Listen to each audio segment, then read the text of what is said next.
Assalamualaikum warahmatullahi wabarakatuh. Ketemu lagi di mata pelajaran teknologi layanan jaringan. Nah, sekarang kita akan melanjutkan dari materi yang sebelumnya. Materi saat ini yang akan kita bahas yaitu adalah karakteristik dasar dari komunikasi data. Ada beberapa karakteristik dasar dari komunikasi data, di antaranya yaitu pengiriman, kemudian akurasi, kemudian ketepatan waktu, dan jitter. Pengiriman paket data ataupun dalam komunikasi data itu pengiriman harus tepat ya, harus pas, harus ada yang menerima juga. Jadi paket itu saling dikirim, ada yang menerima, dan sebaliknya yang menerima tadi mengirimkan kembali dan yang mengirim awal tadi menerima. Jadi ada saling kirim dan terima. Pengiriman paket-paket tersebut itu merupakan salah satu karakteristik dasar dari komunikasi data. Jika tidak ada pengiriman data ataupun penerimaan data, itu belum dianggap sebagai komunikasi. Kemudian, data yang dikirim itu harus memiliki akurasi yang tinggi, artinya tepat sasaran. Kemana data tersebut harus dikirim, harus sampai ke tempat tujuan. Lalu, tidak cukup hanya sampai ke tempat tujuan, sampainya ini tepat tidak waktunya, ya. Tepat tidak sampainya paket tersebut terhadap waktunya. Misalkan dikirim harusnya 5 detik, nah, pas nggak nyampe 5 detik, atau mungkin kurang dari 5 detik, atau mungkin bahkan lebih dari 5 detik. Nah, kalau kurang, itu bagus. Artinya dari waktu yang sudah ditentukan, kurang dari waktu tersebut, itu bagus. Artinya lebih cepat. Kalau misalkan pengirimannya jadi lebih lambat waktunya, ini yang sering terjadi, yang disebut dengan keterlambatan ataupun delay. Nah, di sini ada jitter. Antara delay dan jitter itu memiliki perbedaan.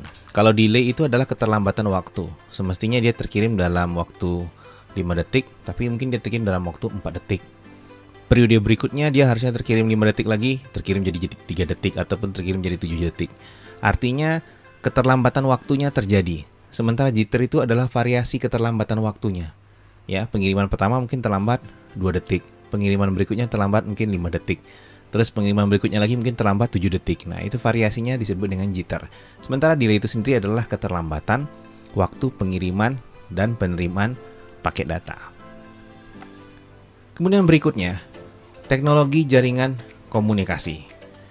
Yang pertama adalah transmisi, yang kedua adalah switching, dan yang ketiga adalah signaling. Kita lihat dulu transmisi, yaitu proses yang membawa informasi antara endpoint di dalam sistem atau jaringan. Endpoint itu tujuan, ya, tujuan komputer tujuan. Jadi proses membawa informasi antara endpoint di dalam sistem atau jaringan, ya. Jadi informasi-informasi tersebut dibawa, ditransmisikan melalui media transmisi, kemudian untuk sampai ke dalam ketujuan, ya, yaitu endpointnya, komputer tujuannya ataupun perangkat jaringan tujuan. Kemudian switching, ya. Switching ini adalah men-switch panggilan pada jaringan telepon contohnya, ya, ataupun forward paket.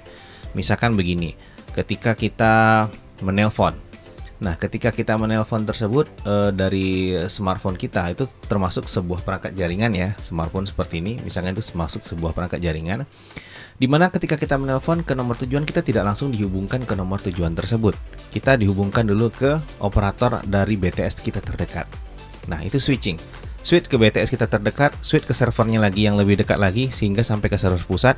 Baru dari server pusat mengirim lagi menuju ke nomor telepon yang kita tuju. Berada di posisi mana dia. Nah, itu switching, ya. Perpindahan antara perangkat satu dengan perangkat yang lainnya. Paketnya di forward kemana-mana. Nah, seumpamanya begini. Switching ini ada kaitannya nanti dengan signaling, ya. Nah, seumpamanya nanti kita menelpon. Ketika kita menelpon, itu tidak langsung tidak langsung disampaikan ke nomor telepon yang kita tuju. Adalah ketika kita menelpon, seumpamanya kita tidak memiliki pulsa ataupun kredit di dalam SIM card kita tidak ada, maka kita akan di forward ataupun dialihkan ke operator yang menandakan bahwa sisa pulsa di dalam SIM card kita itu tidak mencukupi untuk melakukan panggilan. Nah, itu bukti bahwa ada switching dan paket kita tuh di forward, tidak langsung kita dihubungkan ke nomor tujuan. Nah, forward paket tadi itu berhubungan lagi dengan signaling tadi yang ketiga, yaitu menggunakan suatu sinyal atau pesan tertentu. Misal, tadi yang saya jelaskan, ketika kita nelpon itu kita tidak cukup pulsa, maka paket kita akan di forward ke bagian yang ada signaling tentang pulsa kita tidak cukup, ya. Mungkin mohon maaf, nomor yang Anda tuju sedang sibuk, atau mohon maaf, sisa pulsa di dalam kartu Anda tidak mencukupi untuk melakukan panggilan ini. Itu forward. Signalingnya adalah yang tadi, mohon maaf kita tidak mencukupi pulsanya. Seumpama nomor yang kita tuju itu sedang dalam keadaan sibuk atau mungkin mati, ya kita di forward. Kita di forward kemudian dibalas dan kita mengetahui signalingnya apa. Misalkan ketika kita menelpon nomor tujuan tersebut dalam keadaan sibuk, ya mungkin sedang nelpon juga. Jadi ketika kita menelpon akan ada signaling bahwa mohon maaf nomor yang Anda tuju sedang sibuk, ataupun nomor yang Anda tuju tidak dapat dihubungi saat ini, ataupun tinggalkan pesan. Nah itu adalah signalingnya. Forwardnya yaitu tadi kita tidak langsung dihubungkan ke nomor tujuan, melainkan kita di forward dulu ke server-server tertentu, ya sesuai dengan peruntukannya. Jadi transmisi ini pengirimannya, ya proses membawa informasi. Jadi seperti paket ditransmisikan, kita gunakan ekspedisi misalkan, ya kalau kita menggunakan paket yang seperti biasa, ya bukan paket data, dibawa oleh paket ekspedisi. Itu ekspedisi transmisi. Media transmisinya macam-macam, bisa melalui udara, bisa melalui laut, atau bisa juga melalui darat. Nah, seperti itu juga dalam jaringan. Nah, switchingnya ini ya, kalau pada paket yang harian yang kita biasa kirim-kirim itu switching itu antar node, ya. Misalkan dari Jakarta kita kirim paket, nanti Jakarta ada endpointnya, kemudian ada collection pointnya, ada drop pointnya, baru nanti masuk ke Sumatera nanti mungkin sampainya ke Lampung dulu kalau lewat jalur darat. Kalau misalkan dari Jakarta mau ke Pekanbaru, kalau lewat jalur udara langsung dari Jakarta, Tangerang langsung ke Bandara Pekanbaru. Nah seperti itu switchingnya. Nah sedangkan signalingnya ketika kita tracking paket, kita tahu paket kita tuh sudah sampai di mana, ya prosesnya apa, baru sampai, sudah berangkat, atau dalam perjalanan, atau sedang menuju ke alamat. Nah itu adalah signalingnya. Kira-kira seperti itu untuk memperjelas dari proses ini. Hanya saja di sini yang dikirimkan itu adalah paket data, bukan paket seperti barang tadi, tapi konsepnya itu adalah sama. Kemudian kita bahas sedikit tentang media transmisi, ya. Media transmisi ini adalah yang membawa tadi. Kalau saya bilang tadi paket apa tadi adalah yang membawa ekspedisi. Kalau paket data itu ada beberapa media transmisi yang biasa membawa paket. Yang pertama yang kita sudah kenal, biasanya transmisi data itu menggunakan kabel. Kabel hingga hari ini itu sudah banyak macam jenisnya. Mulai dari yang awal-awal kemarin, yaitu bukan kemarin sih, dulu-dulu itu menggunakan kabel koaksial. Kabel koaksial seperti yang di sini, ini kabel yang berwarna hitam yang di tengah-tengah, ya, ada kupernya, ada kabel serabut, kemudian ada intinya lagi di tengah, busa biasanya, dan ada kabel tunggal di tengahnya lagi. Hanya ada dua kabel, outer yang serabut dan inner yang tunggal biasanya. Nah kabel ini yang bisa dipakai di televisi kabel ataupun di parabola, kabel CCTV, ya. Nah dulunya kabel ini dipakai untuk media transmisi jaringan, yaitu menggunakan topologi bus. Tapi hari ini sudah jarang sekali kita temukan, melainkan digunakan untuk kabel antena, ya. Bahkan untuk transmisi gelombang radio. Contohnya misalkan pada BTS seperti provider Telkom, Telkomsel, XL, IM3 dan provider net lainnya, ya. Nah itu menggunakan kabel koaksial yang besar, itu digunakan untuk transmisi data radio frekuensi. Tapi kalau untuk jaringan komputer yang umumnya ini sudah jarang digunakan kabel koaksial.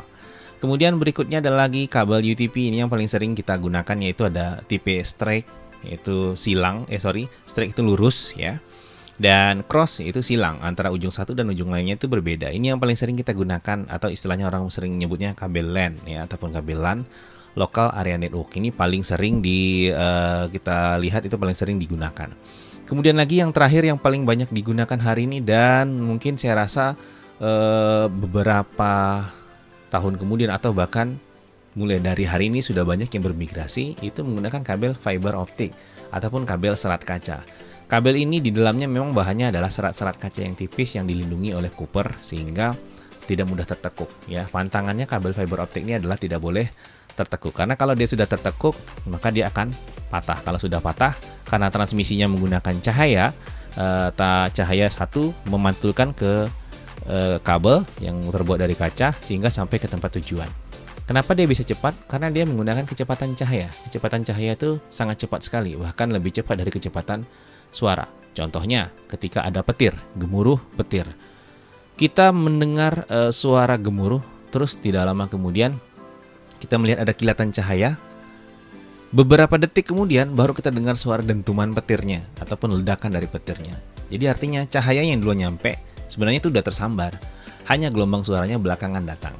Atau misalkan mungkin kalian pernah dengar ada jet lewat ya, pesawat tempur lewat di atas udara kita.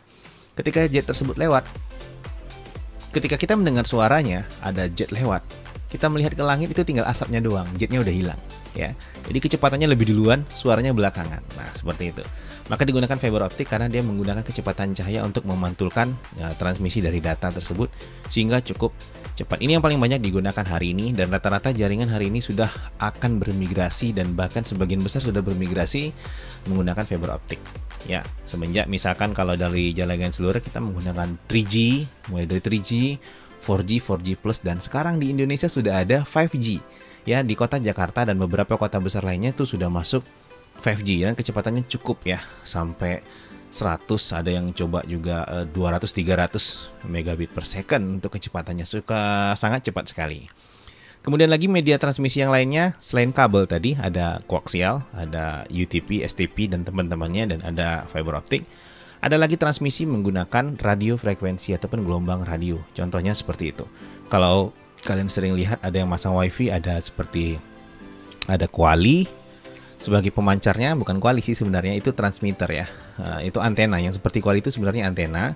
Kemudian di sisi tujuan ya, di endpointnya ada juga penerimanya dalam bentuknya seperti itu juga ya. Biasanya perangkatnya sama, sepasang, satu yang ngirim, satu yang nerima.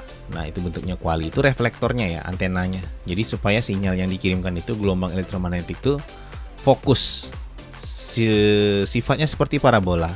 Sifatnya seperti parabola. Jadi kalau dia itu jaraknya jauh ya, cukup jauh, sudutnya harus betul-betul pas, harus ketemu antara si pengirim dan si penerima, itu harus betul-betul bertemu sinyalnya ya. Harus betul-betul fokus, karena bergeser sedikit saja sinyalnya hilang. Seperti siaran pada parabola misalkan. Parabola itu mengambil siaran ataupun sinyal dari satelit yang ada di udara. Ketika parabola kita mesin kena angin malamnya ataupun kena hujan bergeser, itu biasanya sinyalnya akan terputus-putus atau bahkan mungkin hilang. Jadi dia bisa mencapai jarak yang cukup jauh. Ini sifat dari antena grid ataupun parabolik ya. Jangkauan sinyalnya itu jauh, pancarannya itu jauh. Namun kelemahannya dia harus betul-betul fokus, nggak boleh bergerak sedikit pun ya. Bergerak sedikit aja itu berpengaruh terhadap kekuatan sinyal ataupun transmisi datanya. Namun berbeda, seperti misalkan ini masih radio frekuensi ya, antena omni. Antena omni itu seperti antena, kalau kalian punya alat wifi di rumah, ada yang alat routernya punya antena 2 atau mungkin bahkan 3. Nah, itu kalian di sekitaran router itu tetap dapat sinyal ya. Dia biasanya bentuknya seperti lidi, lurus seperti ini. Omni itu sifat pancaran radius dari gelombang signalnya itu 360 derajat. Jadi seputaran antena tersebut itu dapat sinyal, nggak mesti harus fokus di depannya. Hanya saja kelemahannya jarak yang dia jangkau tidak bisa jauh. Kalau kalian punya router di rumah, terus kalian berjarak sekitar 10 meter atau 15 meter dari rumah ya, tergantung dari kekuatan sinyal routernya, itu biasanya sinyalnya akan turun dan mulai melemah. Berbeda dengan yang antena sifatnya parabolik. Nah, kalau di ponsel yang kita biasanya gunakan untuk nelpon itu, provider ataupun operator kita biasanya menggunakan antena yang namanya sektoral. Antenanya biasanya kalau kalian lihat di atas tower ataupun BTS, itu antenanya bentuknya panjang ke bawah dan biasanya agak sedikit miring menghadap ke bawah karena tower itu tinggi ya. Jadi dia tower, terus ada sesuatu di pinggirnya antena agak miring, sekitar berapa derajat dia mengarah ke bawah. Nah, sektoral itu sifatnya juga mirip seperti antena parabolik, hanya saja dia sudutnya agak sedikit lebar ya, ada yang 120 derajat ya, ada yang lebih kecil dari itu. Jaraknya lebih jauh daripada antena omni, tapi tak sejauh antena parabolik atau grid tadi ya, dan dia memiliki kemampuan untuk menembus dinding, tembok, dan halangan-halangan seperti pepohonan. Kalau antena parabolik atau antena grid tadi yang harus fokus tadi, itu nggak bisa tembus kalau ada halangan ya, terganggu sinyalnya. Tapi kalau sektoral itu bisa ya, masuk ke celah-celah ataupun ke tembok ya. Makanya kita di rumah pun kita bisa dapat sinyal di handphone kita, walaupun BTS-nya jauh. Kita dalam kamar bahkan, ditutup pintu bahkan, sinyalnya tetap masuk ke dalam rumah. Itu tipe antena sektoral ya, punya sudut dari pancarannya tidak terlalu jauh dibandingkan antena parabolik ataupun grid, tapi lebih jauh daripada antena omni yang satuan tadi ya, yang 360 derajat. Nah, kalau radio frekuensi tadi ya, jadi ada beberapa contoh antena, itu hanya antena saja. Jadi radio frekuensi ini merambat melalui udara. So, poin yang paling penting adalah kalau kita gunakan radio frekuensi ini adalah udara. Udara itu sangat dipengaruhi oleh cuaca. Makanya kalau kalian menggunakan jasa ataupun layanan Wi-Fi, khususnya yang outdoor, itu sangat berpengaruh terhadap cuaca. Hujan, panas, petir, kilat itu sangat berpengaruh terhadap transmisi datanya karena dia merambat, gelombang merambat melalui udara. Oke. Kemudian itu saja ya untuk slide hari ini. Next slide kita akan jumpa di pertemuan berikutnya. Namun seperti info yang saya kasih tadi ya, kalau kalian memang jadi Agustus ini untuk PKL, ya saya doakan selamat PKL. Semoga diberi kelancaran untuk aktivitas PKL-nya ataupun praktek kerja lapangannya ataupun magang ataupun praktek kerja industri atau apapun itu namanya di dunia usaha ataupun di dunia industri. Semoga dimudahkan segala sesuatu serta mendapatkan ilmu yang berkah dunia dan akhirat ya. Amin ya.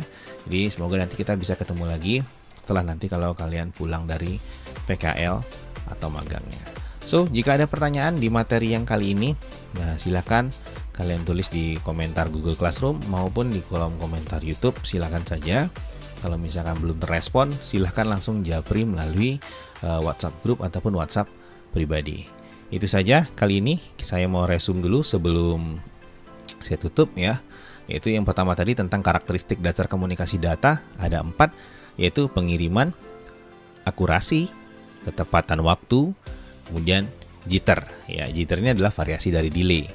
Kemudian lagi teknologi jaringan komunikasinya ada transmisi, ya transmisi ataupun yang mengangkut, proses mengangkut data tersebut, lalu lintas data tersebut itu ada transmisinya atau transportasinya ya kalau kita analogikan ke angkutan darat ataupun laut ataupun udara. Kemudian switching, perpindahan komunikasi data tersebut, pindahnya kemana aja, dari telepon satu kemana dulu ya. Misalkan kita kirim paket dari Jakarta, mampirnya kemana dulu, itu switching ya. Kemudian signaling, kita diberi tanda, diberi sinyal, paket kita tuh sampai mana ya. Misalkan tadi kita tidak punya pulsa, kita telepon, di switching ke operator ngasih signal bahwa pulsa kita tidak cukup, sehingga kita tahu, oh pulsa habis ya, oh yang dituju sedang sibuk. Nah seperti itu, atau yang dituju nomornya sedang tidak aktif, itu signaling. Kemudian lagi media transmisi, ada kabel, yaitu ada koaksial, ada UTP, STP dan teman-temannya, ada fiber optik. Dan yang kedua media transmisinya adalah gelombang radio ataupun radio frekuensi, yaitu menggunakan udara untuk merambat atau untuk mengirimkan paket datanya. Itu saja, mudah-mudahan bisa dipahami dan bermanfaat. Jangan lupa ada pertanyaan langsung saja ditanyakan. Itu dulu. Assalamualaikum warahmatullahi wabarakatuh.